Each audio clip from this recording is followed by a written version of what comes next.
Okay, so we're going to take a small intermission from our instructional video to talk about, just for a second, about the next section and enjoy our fireplace because it is winter and it's a little chilly. And our next section, we had a little bit of technical difficulty. So I'm going to have to do an audio voiceover because, silly me, I let the battery go down on my microphone, so I didn't capture any of the audio. So if the lip syncing and the hand gesturing don't sync up to the audio, you now know why. And we'll have to just adapt and overcome. And hopefully it all makes sense. And next time I go to warp up this loom, we will hopefully do another video and replace this one. But for now, this is what we got to work with. And yes, I hear everybody out there laughing at me, but that's okay. We shall do what our ancestors did and adapt and overcome. Okay, so you can see I've got 4 strands of the white on the left and 4 strands of the purple on the right. And that's the ones that are in the slot. And if you separate those and you go towards the center, that's where we've got our number 13 marked, that we marked on there before with the little pink piece of paper.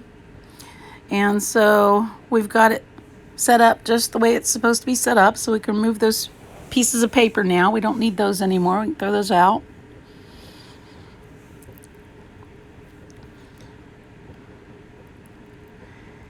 And we are warped as far as the reed goes.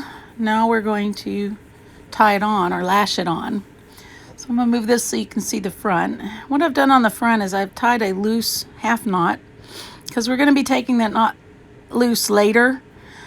And I'm going to be pulling these strings through to the front, leaving about a foot on the other end so that I can warp it or tie it onto the warping reel or the reel on the back. So just pull those strings through. Don't go all the way through, obviously, because you don't want to just take them straight out. But pull them through, leaving yourself about a foot or two on the other end. And you want to do it so that you're doing the strings evenly. You want to grab all the strings at once when you're pulling them through, so that all the tail ends on the other side are even as possible. They won't be perfect because we didn't cut them perfect. Now we're going to turn this around after I've pulled those strings through. And we're going to take the tail end, and the ends are going to be uneven right now. And what we're going to do is we're going to take all those uneven ends and we're going to match them up.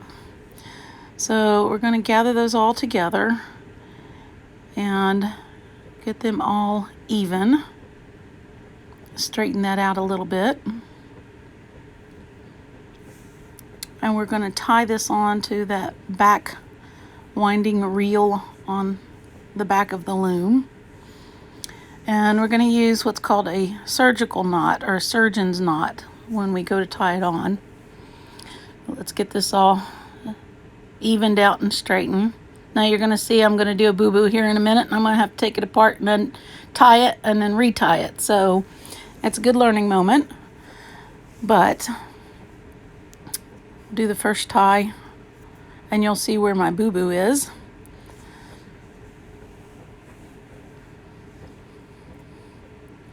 So I'm going to get all these strings as even as possible. And I'm going to take them underneath that back reel.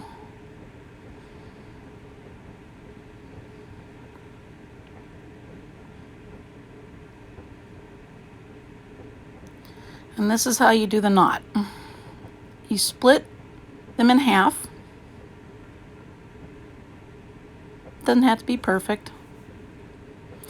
You're going to crisscross those ends underneath the main bundle of threads. Bring those back up, and we're going to tie a half knot, but we're going to go through the half knot twice. So we're going to loop it through twice. Get that little little straighten up there.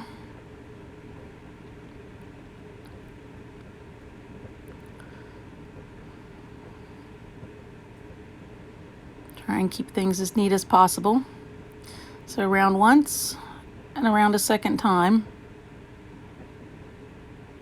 and then tie that down. Now the reason you use a surgical knot is because it's easy to give a little yank on the ends of those strands and the knot comes easily undone. Now if you notice, I've got two of those white strands crossed accidentally underneath my reel, because when I go to pull these strings, you'll see that two are caught and I can't roll those strands onto the reel, so I'm going to have to redo my knot. So that's user error right there. Good teaching moment.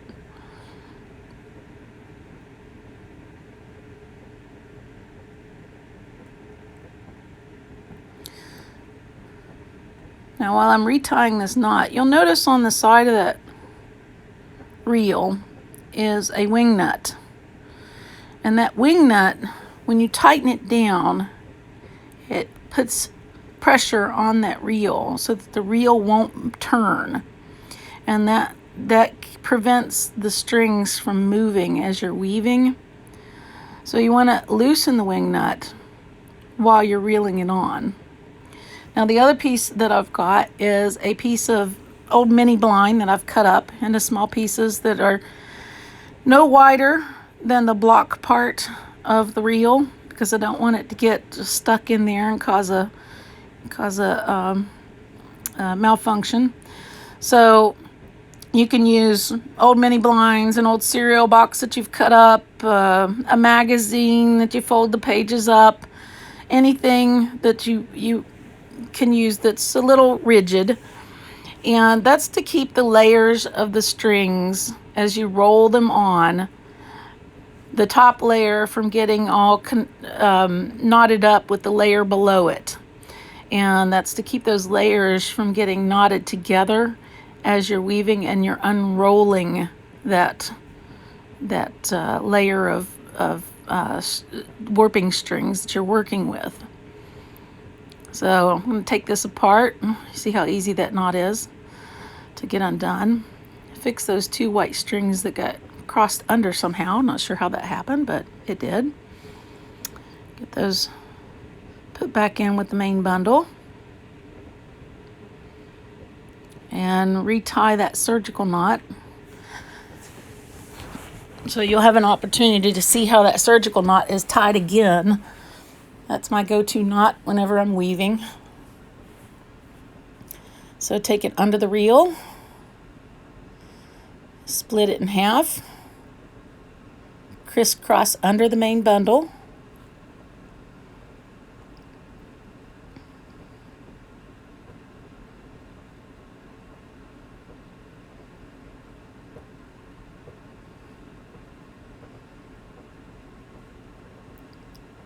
bring those two ends back up and tie a half knot. But when you're tying the half knot, go through 2 times. So 1 and 2. And then tighten that down. Now these you can tighten down fairly good because, like I said, they're easy to undo because all you have to do is pull on the end of that, of the one side of the strands that you split in half there, and they'll come right undone. So get those strands sort of kind of separated and looking a little bit more neat and aligned together. And the next step is we're going to take those pieces of mini blind or your cardboard box or your pieces of magazine pages or whatever it is that you're using. We're going to go around 1 time, come back to the knot, and then we're going to put one of those in. And then we're going to go around another full turn, put another one in. Then we're going to go around another full turn. We're going to keep tension on those strands with the right hand and continuing to straighten them out. because we want this to reel on nice and neat.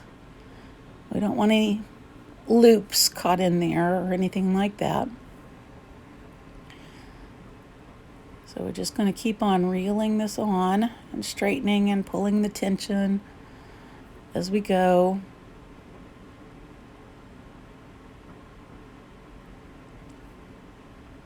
Right now I've got that wing nut loosened up so I can reel it fairly easy. And I'm just trying to keep everything nice and neat and putting in my layers of mini blind. And I'm going to go until the other end of the strings towards the front of the loom. So I have about a foot, maybe 2 foot maximum where that temporary knot was on the other side. So I'm going to reel most of this, 99% of it, onto this reel on the back. So we're just going to keep going until it's all on there. This is really the hardest part of weaving, is warping the loom. The actual weaving part, when we start using the shuttle, is pretty quick. It goes by very fast. But warping the loom takes the most time. So this is why you want to have the extra yardage on your warping string. So if you're working on a project that's only 1 yard long, that you only need 1 yard, do 2 yards. You'll have extra for another project later. Or if you accidentally mismeasured, then you've got more. More is always good. So we'll just keep putting this on. Now we're going to get to a point where it's going to be hard to pull it through because it's going to get a little knotted and tatted up on the other side. So all you do is turn it around and do a little finger comb on it, straighten those up.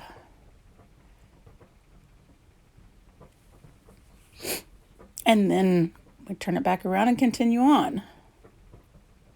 So if you feel that it's not coming through those holes in the slots as easily as it should, check the other side because it's probably getting knotted up a little bit. Don't force it. That means you're getting some knots. And keep going till you get to the end there.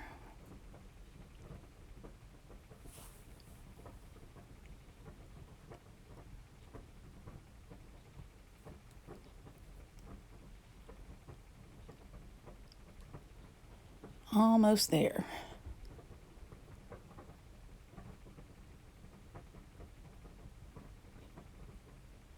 Now once we get to the end, I'm going to tighten up that wing nut to put tension on that roller bar in the back so that it won't move anymore. I don't want it to move while I'm weaving. I want it to hold tension. So tighten that up as tight as you can. And what that does is that clamps that piece of wood down on the roller bar so that it won't roll anymore. You can give it a little tug, make sure it's not turning on you anymore. To give a little more turn on the wing nut if you've got to.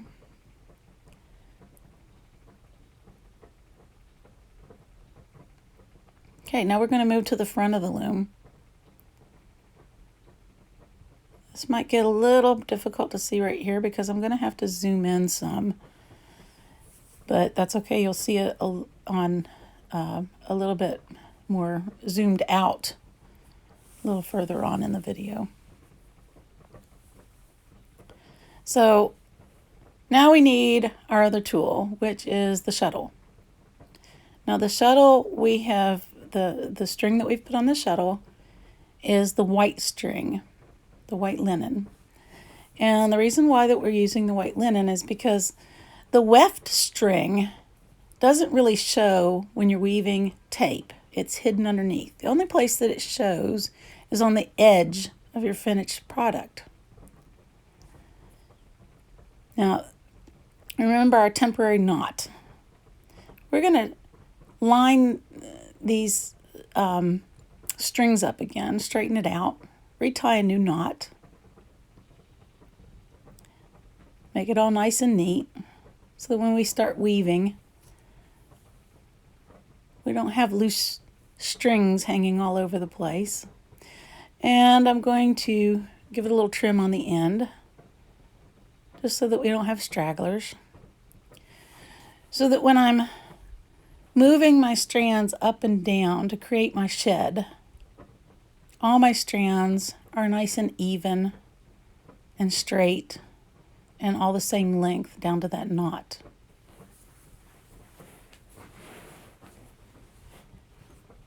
So remember when we said we had movable strings and stationary strings? So the strings that are in the slots are stationary, or movable, and the strings that are in the holes are stationary. When you move that knot in your hand up and down, that creates your shed, which is a split in between the lower strings and the upper strings, and the upper strings and the lower strings. You have 3 positions on this loom. You have a lower position, a neutral position where all the strings are in line with the holes, and an upper position where your slotted strings are above the holes. So your lower position, your slotted strings are below the holes. Where my hand is going through the split between the lower threads and the upper threads, that's called your shed. That's where you're going to put your shuttle back and forth, back and forth. And you're going to move your shed from the lower position to the upper position, and then back down to the lower position, up to the higher position. So you're just going up and down with those slotted strings. And you want to take them above the ones that are in the holes. And you're going back and forth with your shuttle in between the shed. That's what locks your weft string in place and creates your final woven product. It's almost like taking your needle up and down, up and down, up and down, except for the loom does it automatically for you.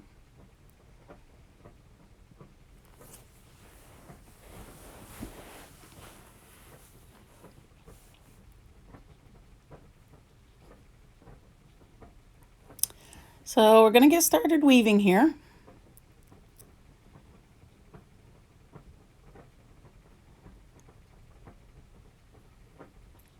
Just showing you some of the different positions that you move your strings to get your weft and your shed, and how you move those by moving them up and down and putting your hand through.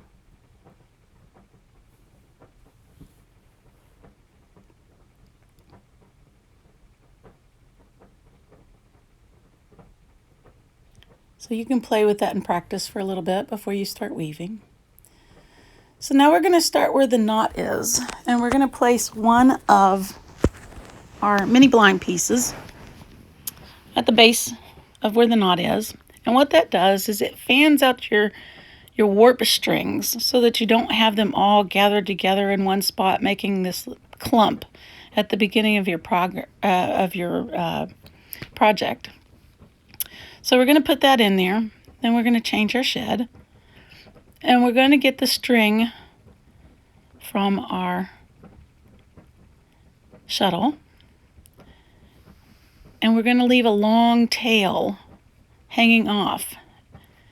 And we're going to take the shuttle and go through the shed.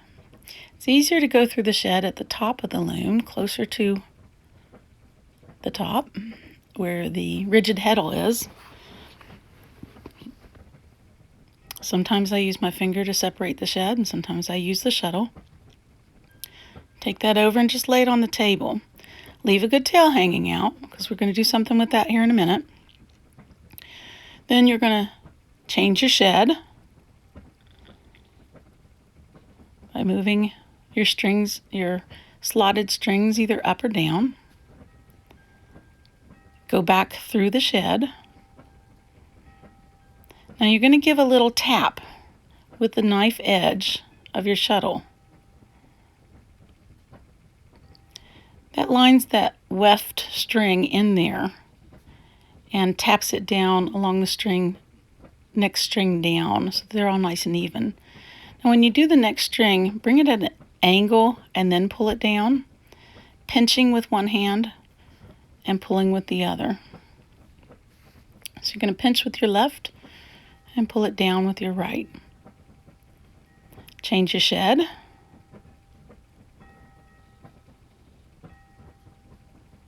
Take that shuttle through, give it a tap.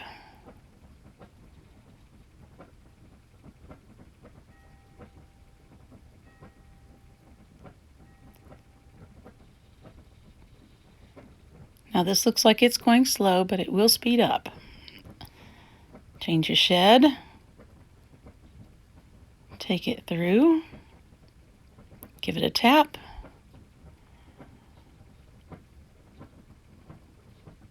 Now, what do we do with that tail end from the very beginning?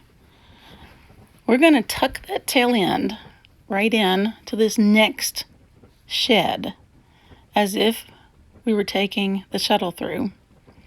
We're just going to tuck it in there, hide it right in there. And the way these warp and weft strings work together, it's going to lock it right into place. Once it's in there, it's not going anywhere. As you progress and weave, once you get another, couple inches along, you can cut that tail end off and it's not going to go anywhere. It's tucked up in there, it's hidden. Don't worry about it. Just cut the little piece that's hanging over off. In that same shed, I'm going to do my next pass with the shuttle. Now I'm just going to continue weaving back and forth through my shed until I get a couple of inches along. I'd like to have about 1 foot to 2 feet before I progress on to the next part of the loom, which is this second roller bar. Now I'm going to show you now what we're going to use this second roller bar for. There's a slot in the front, on the bottom, and of course the second roller bar. We're going to take our finished woven tape and we're going to be reeling it up on that second roller bar so it's not hanging down in the floor getting all dirty, This just keeps it all nice and neat, but it also makes it easier to weave the rest of the tape as we progress with the tension and the weaving process, and we'll see that in part 4 of the video. But for now, I'm just going to show you how that's going to look as we progress. So you're going to take the tail end of the front, you're going to pull it through, and we're going to, later on in the process, we're going to tie that onto that reel, which also has a tensioning mechanism on it, just like we did to the back reel. There's your tensioning mechanism. And we're going to use a surgical knot. And the reason we do this is because when we turn this back around, you're going to see, I'm going to hold it in the back because I'm not going to tie it on yet. You're going to see that as I do my shed, it's a lot easier now and I can pick up the pace on my weaving. So I need enough woven in order to tie this on, but still continue on to the rest of my product. So I'm going to take a break. I'm going to go do some weaving, and then I'll come back with part 4 and show you how this has been tied on and how I'm going to continue on and make the remainder of my tape. And then we'll also talk about paddle looms.